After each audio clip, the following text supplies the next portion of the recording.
Gente, hoje eu estava com certeza torcendo mais contra o Flamengo do que até na final da Libertadores. E aqui está o primeiro ser humano perfeito. Se Manuel Neuer fosse bom, ele seria assim. Se Levi Yashin fosse realmente um goleiro consideravelmente interessante, assim ele se pareceria. Safonov, eu não sei nem o nome direito, mas muito obrigado. E assim, eu gostaria também de falar sobre o Dembélé. Eu discordo de mim mesmo quando eu falo que o Dembélé mereceu ganhar a bola de ouro, mereceu ganhar o The Best, ele foi de fato o melhor jogador do mundo. Pior que ele foi, mas que merda! O quão bosta é o Dembélé? Dito isso, o PSG evita um problema enorme, o Flamengo faz um jogo interessante, a gente vai comentar disso. Obrigado, Safonov. Dá vontade de ter filho só pra colocar esse nome nele. Enfim, vem comigo aqui, vamos comentar desse jogo. Gente, olha só. Começando aqui das escalações, o Flamengo do Filipe Luís, que como eu falei, fez sim um jogo interessante. Você aí, flamenguista, que estiver vendo isso aqui, desculpa o meu lado antes, mas não tem como. Enfim, o Flamengo veio a campo com esse time aqui. O que a gente tem de novidade? O Léo Ortiz entrando no lugar do Danilo. E aqui no ataque, a volta do Bruno Henrique. E só terminou por aí. Poderia ter Samuel Lino, que é um cara que volta bastante ajudando a marcar, mas só poderia, não teve, o time é esse. Já do lado do PSG, aqui a gente tem, não diminuindo o que foi o jogo do Flamengo, mas a gente tem claramente um PSG muito bichado. Então, para aquela pessoa mais desatenta que olha lá, pô, o PSG ganhou de 5-0 na final da Champions, e é esse PSG que jogou contra o Flamengo? Não exatamente. Por quê? A gente começa aqui com no gol não tendo Donnarumma, que nem tá mais no PSG, foi pro Manchester City, mas tendo Safonov, que é muito melhor do que o Donnarumma, todo mundo sabe disso. Enfim, Safonov, o Marquinhos, que era a dúvida, começou de titular e fez uma partida tenebrosa, deveria não ter jogado. A gente tem, no meio de campo, o trio aqui titular. E como é bom o trio de meio-campos, o trio meio-campista do PSG. Durante muito tempo, eu questionei a qualidade do Vitinha, eu sempre comentava sobre, pô, mas gente, o Vitinha não é um cracaço da bola. Hoje ele meio que parece ser sim, tá ligado? Nuno Mendes, Isaí Emery que nem lateral é, mas hoje jogou, e no ataque Kvaratskhelia, Doué, Desiré Doué e Kang In Lee, que não tem hoje o Dembélé titular, e dessa forma veio o Flamengo e PSG para esse jogo enorme. Primeiro que assim, o Flamengo só de estar nessa final já é algo muito grande, a final do Mundial já meio que mostra o que foi toda a temporada, e era assim um jogo muito esperado, porque eu tinha um certo receio, porque eu tava obviamente torcendo contra, e porque eu via que tinha sim uma chance pro Flamengo. Eu acho que apesar de claramente o PSG ser melhor, considerando esses jogadores que estavam de fora, nem era tão melhor assim não, eu tinha um certo medo. E aí começou o jogo, e o que a gente teve no início? A gente teve o PSG num cruzamento que vem daqui, a bola sobra lá do outro lado, só que o jogador chuta para fora e começa dessa forma. Aqui a gente tinha 4 minutos pressionando. Sim, o PSG, ele meio que mandou na maior parte do jogo, mas cara, a gente já viu um City, por exemplo, metendo 4-0 no Fluminense com o primeiro gol antes do primeiro minuto. Então assim, existia um domínio do time do Paris Saint-Germain, mas até aí normal, assim, é o mínimo, tá ligado? É o esperado, não era aquela coisa a lá Manchester City e Fluminense. Começou aqui no ataque. E depois o que a gente tem acontecendo? O Rossi fazendo cagada. E o Rossi, cara, ele é um dos maiores destaques de hoje. Eu acho que ele só perde pro Safonov, que foi lá e pegou o quê? 3, 4 pênaltis, eu já nem sei mais. Mas aqui, o Flamengo começa tomando um gol. Um gol completamente estúpido. Olha só o que acontece. O Arrascaeta recua uma bola pra trás. Seria escanteio, o Rossi decide evitar o escanteio, ele sai do gol, ele chuta a bola sobra pro PSG do Fabian Ruiz, que chuta de primeira e faz um gol, e sai aqui a galera comemorando, e o Rossi fica na merda. Cara, o que acontece? O Rossi já tinha feito algo muito parecido contra o Fluminense, tá ligado? O Flamengo, eu acho que, sabendo da seriedade do jogo, tava tão no modo de, cara, a gente não pode errar nem as coisinhas pequenas, e aí tentando não errar o básico, acabou cometendo um erro enorme, um gol de burrice, um gol de estupidez. Toma 1-0, só que conta com a sorte, porque como você percebe até por essa foto aqui, a bola já tinha saído, foi salvo pelo gongo, salvo pela regra. O Flamengo em si meio que não mereceu não tomar o gol, mas a regra salvou, e é isso aí mesmo, show de bola. Esse gol teria sido aos 10 minutos. E aí, cara, o que pega? O Flamengo, nesse momento aqui, ele cometia exatamente o mesmo erro lá do Super Mundial contra o Bayern de Munique, onde, obviamente, estava jogando contra um time que era muito melhor, muito mais forte, e que tomou o gol no começo do jogo. Aqui era a mesma coisa, mas dessa vez teve a sorte da bola ter saído, e esse é o primeiro erro do Rossi no jogo, ele que não pararia por aí. Porque depois o que a gente tem? Gol. Kvaratskhelia, o único gol com bola rolando do PSG. E, cara, olha só o que acontece. A bola vem aqui na lateral com o Doué, que cruza na área. Repara que o Kvaratskhelia não chegaria na bola, mas o Rossi sai todo errado, ajeita pra ele e o gol acontece. O Kvaratskhelia, que tá aqui caído, ele faz o gol dele. Cara, a gente tem que falar, obviamente, aí do jogador georgiano, o Kvaratskhelia, mas o destaque aqui é o Rossi. E aí, destacando ele aqui, ele fica com cara de merda. O Rossi talvez tenha comprometido muito o título do Flamengo. Talvez não, o Rossi comprometeu.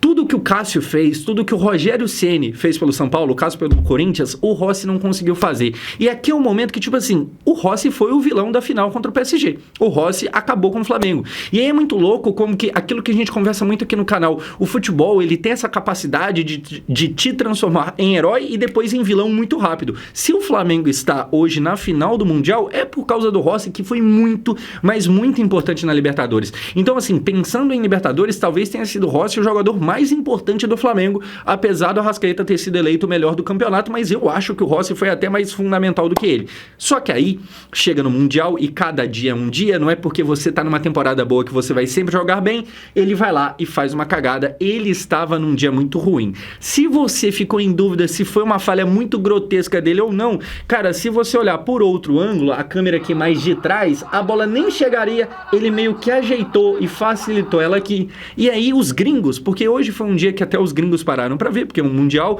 os gringos estavam comparando ele ao Kairos do Liverpool naquela final clássica contra o Real Madrid.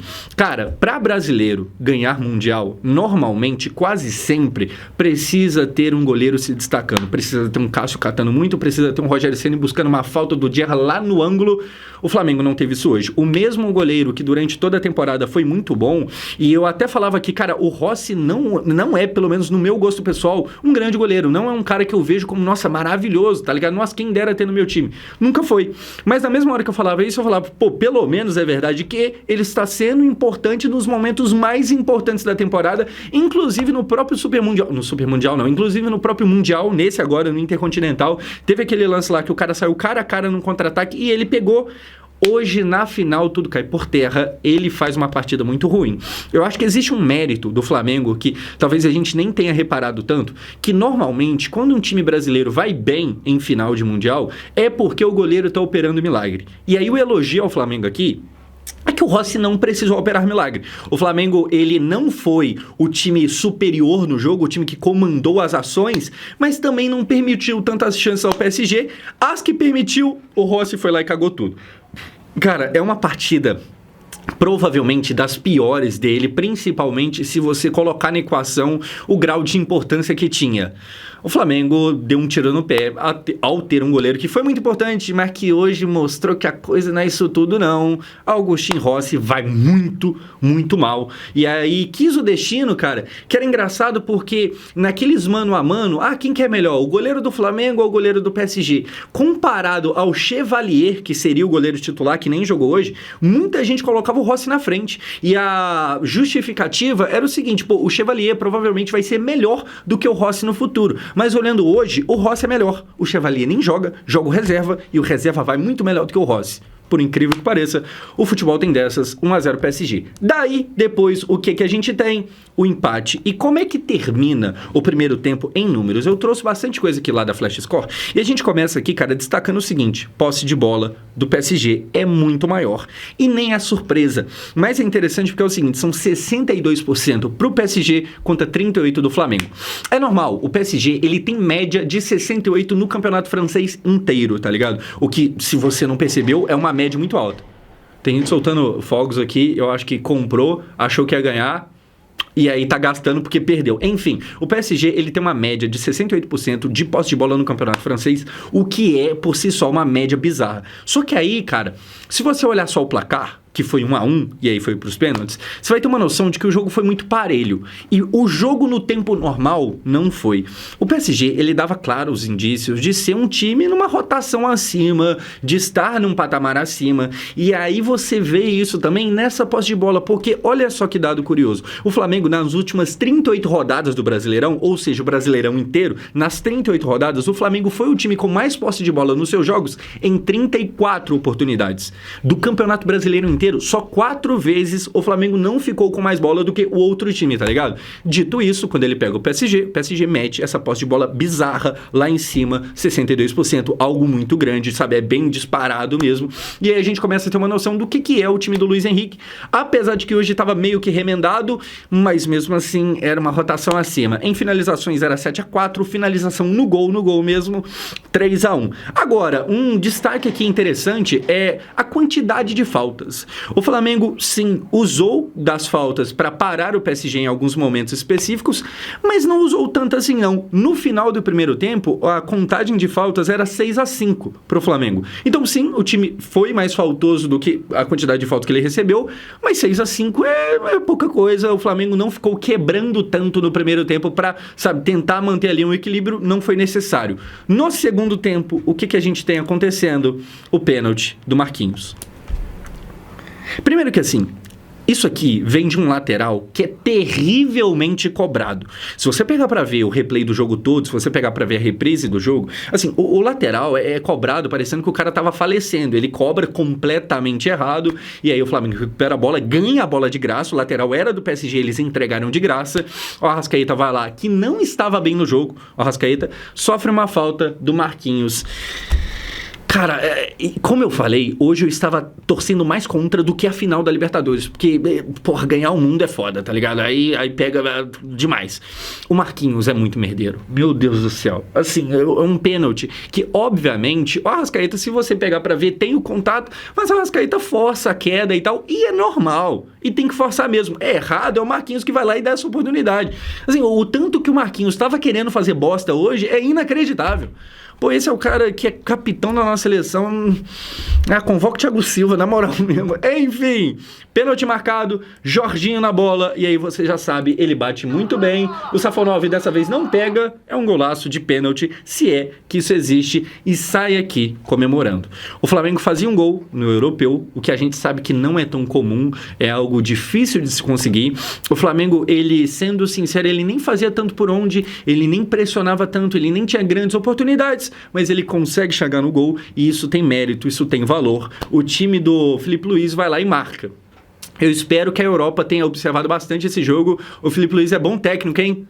Alô, Atlético de Madrid, bom técnico. Barato aqui no Brasil? Alô? Quer não? Enfim, o Jorginho faz. Cara, aqui é a importância de você ter um jogador desse calibre, o calibre do Jorginho, que cobrando pênalti, ele não deve muito pra quase que ninguém. Você coloca ele do lado do Cristiano, do Messi, do Neymar, de todo mundo, e ele não fica muito atrás. O Jorginho é excelente, é um excelente cobrador de pênaltis. O Flamengo empatava a partida.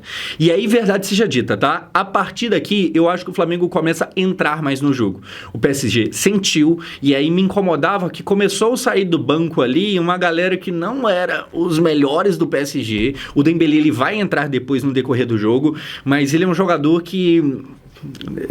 Eu não vou nem falar o que eu pensei, o que eu cheguei a falar no WhatsApp aqui com os amigos.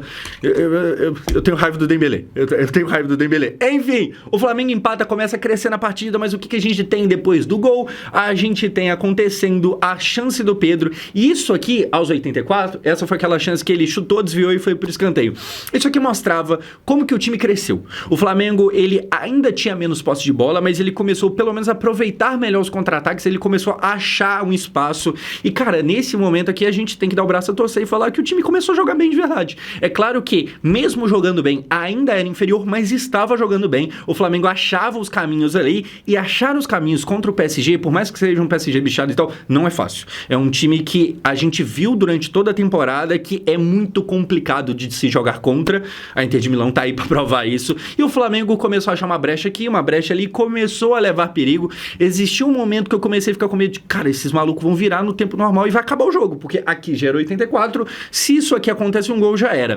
A gente tem as substituições, entra um Dela Cruz, entra um Saúl, e mais uma vez o elenco do Flamengo, ele se prova na qualidade, é muito bom também o banco, o que sai de lá é Cebolinha, o que sai de lá é Samuel Lino, e cara, se você for parar pra ver, o banco do Flamengo, o que entrou no time brasileiro ao decorrer do jogo foi melhor do que o banco do PSG. É claro que tem ali um Dembélé entrando, meio quebrado e tal, meio machucado, mas tirando o Dembélé, o que saiu do banco do Flamengo, eu acho que dá pra gente dizer que é bem melhor do que o que saiu do banco do Paris Saint-Germain, que tava metendo ali o sub-20. né? Entrou um camisa 49 que eu sinceramente nunca vi na minha vida. Entrou uns mano lá que, mano, assim, a mãe do moleque conhece ele e só. Entendeu? O banco do Flamengo, ele realmente é mais competente, ele tinha mais a oferecer do que o que saiu do banco do Paris Saint-Germain. Enfim, a gente caminha pro finalzinho do jogo e o Marquinhos, que vinha sendo vilão porque tinha feito a merda do pênalti, ele tem a chance de se redimir nesse momento aqui. Para além dos acréscimos já, estava em 5, sendo que foi dado 4, o Marquinhos recebe uma bola, era só fazer o gol, o Rossi já tinha saído e ele perde. Era só chutar pra cá. E aí você pensa o quê? Pô, ele perdeu porque algum desses 3 aqui travaram? Não, a bola vai na outra direção. Olha só, temos o vídeo aqui. Cruzamento, é só fazer. Faz, Marquinhos. Se consagra.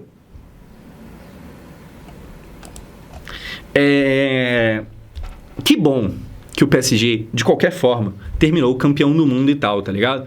Mas, assim, o senhor Marquinhos, ele me provocou momentos de raiva, sabe? Eu fico incomodado da gente estar na mão do Marquinhos para mais uma Copa. E aqui hoje, eu vou assumir publicamente, tá? Eu estou falando coisas que nem são as certas. O Dembélé, como eu disse, ele de fato mereceu a bola de ouro e tal, mas hoje eu tô com raiva dele, pra mim é um bagre horroroso. O Marquinhos é um bom zagueiro, ele faz por onde ser titular da seleção brasileira, mas hoje eu não queria ele nem convocado. Olha isso aqui. Olha, é o momento de se redimir. Ele chutou pra cima. Ah, merda, Marquinhos. Ah, merda. A gente vai pra prorrogação. Começa o tempo que não é mais o normal, é o tempo de prorrogação. E, cara, por incrível que pareça, o primeiro tempo da prorrogação, eu acho que dá pra dizer que é muito do Flamengo. O Flamengo, ele joga bem melhor no primeiro tempo, o que é esquisito, porque a obrigação de domínio era do time europeu, é o time que tem mais investimento e tal, a obrigação era toda do PSG, e na real, quem ficava mais com a bola era o Flamengo no primeiro tempo. É claro que também não levou, nossa, muito perigo e tal, não, mas o Flamengo gastou um tempo ali tocando a bola e tal, o PSG olhando aqui, ali e tal, os passos acontecendo, não conseguindo fazer nada, o Flamengo conseguia tramar algumas coisas aqui e ali, tocava um, passava o outro, Alexandro numa partida muito forte, Varela jogou muito bem, mas não teve gol. E aí, no segundo tempo da prorrogação, o que a gente vai ter? O Dembélé começando a entrar no jogo, esse aqui, provavelmente o melhor lance dele na partida, ele consegue invadir a área, é só fazer o gol, e ele chuta a bola lá na casa do... Assim, a gente tá num momento da história do futebol que merecidamente o Dembélé é o bola de ouro. Eu costumo não ser a pessoa que fala, o futebol acabou. Mas assim, acabar não acabou não. Mas a gente tá num momento ruim dele. Já existiram outros momentos, tá ligado? Não é a primeira vez que um cara questionável é bola de ouro. Mas enfim, a gente tá num desses momentos. Isso aqui é o bola de... Ah, mas tá voltando de lesão e tal. Mano, tudo que chegava no Dembélé fazia merda, mano. No final do jogo ele foi dar um passe, acho que no Zaire Emery, ele tocou direto pra fora. O Ryan do Vasco desequilibra mais um jogo do que o Dembélé hoje. Ah, não, mas na final da Champions já passou. Já passou. Hoje, que eu queria ver ele fazendo alguma coisa, nada. Ele chega aqui, ele chuta lá na casa do diabo. Enfim, a bola vai pra fora, o gol não acontece, e aí o que a gente tem? O jogo vai pros pênaltis. Cara, eu acho que essa foi a primeira vez, tô batendo cabeça aqui, acho que sim, que eu vi um time brasileiro levando pros pênaltis. Eu já vi um time brasileiro ganhando, que foi o Corinthians, mas não levando pros pênaltis. O próprio Flamengo chegou a fazer um jogo muito duro em 2019 contra o Liverpool, ganhou o troféu, jogou de igual para igual, que eu acho injusto você reduzir isso como se não fosse nada. Eu acho que jogar de igual para igual com o europeu, que tem 5 vezes mais orçamento que você, é sim uma parada muito foda. Em 2019 foi isso, o Flamengo levou o perigo ao Liverpool, o Flamengo deu trabalho, mas aí o Firmino, que jogou no Liverpool, o Firmino fez o gol. Hoje, nem na prorrogação a coisa conseguiu se resolver, foi pros pênaltis. E lá, o que a gente tem acontecendo? A gente tem o Dembélé correndo pra bola. Ele que é ambidestro, o que quer dizer isso? Ele bate bem com a esquerda, ele bate bem com a direita, depende do dia, ele escolhe qual perna vai bater. Olha só que curioso, você nunca sabe onde ele vai. Ele pode bater com a esquerda, ele pode bater com a... Assim, é uma baita de uma skill, tá ligado? Isso aqui é talvez a coisa mais interessante dele, porque é algo que assim, o Messi não tem, o Cristiano não tem. Só que tem um problema, ele é bom com a esquerda e com a direita. Aí ele escolheu hoje bater com a direita. Aí ele foi pro pênalti e ele chutou a bola longe. É muito triste estar numa época que o bola de ouro é isso aqui. É complicado. E, novamente, é merecido. É merecido. Mas é muito triste. Assim, saiba que eu não vou repetir aqui, mas saiba que talvez eu tenha xingado um pouco o Dembélé enquanto essa disputa de pênaltis acontecia, certo? Talvez eu tenha proferido palavras de baixo calão direcionadas a pessoa Ousmane Dembélé. Enfim, o Flamengo também faz suas cobranças e aí, cara, aparece o herói mais improvável da história, menos provável. O herói, assim, mais aleatório do que o Danilo na Libertadores, mais aleatório do que qualquer coisa. O que acontece? O Safonov, que você não conhecia, eu conhecia muito por baixo, ele vai lá, faz acho que 3 ou 4 defesas, meio que quase que todo mundo perde. Existe uma polêmica. Aquela bola do Pedro, ele estava ou não em cima da linha? Na calada da noite, eu não tive ainda a oportunidade de ver e rever, mas olhando a primeira vez, eu acho que ele se adiantou sim. Mas aí o juiz e o VAR entenderam que não. Nossa, fico muito triste. Ah, que pena que eles apitaram errado. Quase choro. Enfim, o Safonov, com uma cobrança muito ruim do Pedro, isso tem que ser falado, por mais que tenha essa polêmica aí, o Pedro bateu muito mal, ele pega a cobrança do Pedro, ele pega a cobrança do Luiz Araújo, ele pega, se Manuel Neuer fosse bom, teria essa aparência aqui. O PSG, ele faz a gente suar, ele faz a gente ter calafrios, mas ele consegue o básico, ele é campeão mundial. Eu acho que, assim, tem mérito no jogo do Flamengo, mas o PSG é quem leva na base dos pênaltis, na base um pouco da cagada. O Flamengo foi muito mal na disputa de pênaltis. Muito mal. Muito mal. A quantidade de pênalti perdido é bizarra. Olha que o Dembélé perdeu, o Barcola perdeu e mesmo assim o PSG ganhou com uma certa tranquilidade. Agora, cara, vamos tocar aqui num assunto que não é dos melhores, principalmente se você é flamenguista, mas a gente precisa falar do Arrascaeta só pra fechar aqui.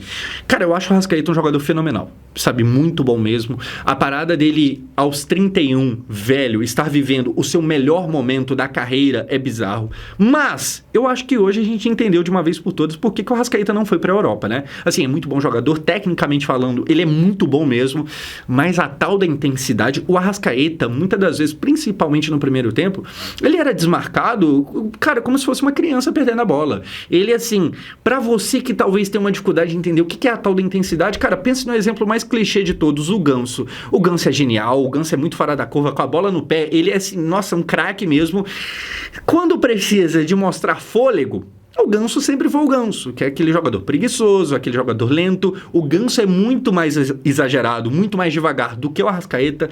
Mas assim, eu acho que fica evidente, vendo o jogo de hoje, que apesar de ter sofrido pênalti, de ter sido importante, portanto, o Arrascaeta na Europa, ele provavelmente não seria metade do que ele é aqui na América Latina. E aí, cara, isso aqui leva a gente a um segundo tópico, que é o seguinte: sim, a coisa foi para os pênaltis, sim, o jogo foi empatado 1-1, foi um pouco complicado para o PSG. Mesmo assim, se a gente for parar para fazer uma análise mais apurada e tal, cara, querendo ou não, existe uma rotação acima no futebol europeu. Assim, o físico deles, eu não sei exatamente porquê, mas é muito acima do nosso. Tudo que era disputa física ficava com eles. E o Arrascaeta hoje, ele meio que provou por A mais B porque que ele nunca foi para lá. Poderia ter ido, provavelmente não daria em grandes coisas, porque apesar de ser um jogador que beira a genialidade, fisicamente não é isso tudo. Pelo menos é a impressão que eu tive. Enfim, o flamenguista eu imagino que não esteja feliz, principalmente pela forma que foi, perdendo os pênaltis é sofrido, mas cara, eu acho que é motivo de orgulho o jogo que fez. Enfim, PSG fez eu passar muita raiva, mas pelo menos conseguiu ali ser campeão, evitou um baita de um problema. O Corinthians, em 2012, segue sendo o último não europeu, o último brasileiro a ganhar o Mundial. Agora, 9h30 da noite de hoje, tem Corinthians e Vasco e o meu coração vai vir na boca de novo. Enfim, pessoal, muito obrigado por assistir. Eu sou o Josão. Até o próximo vídeo, que é hoje. Valeu!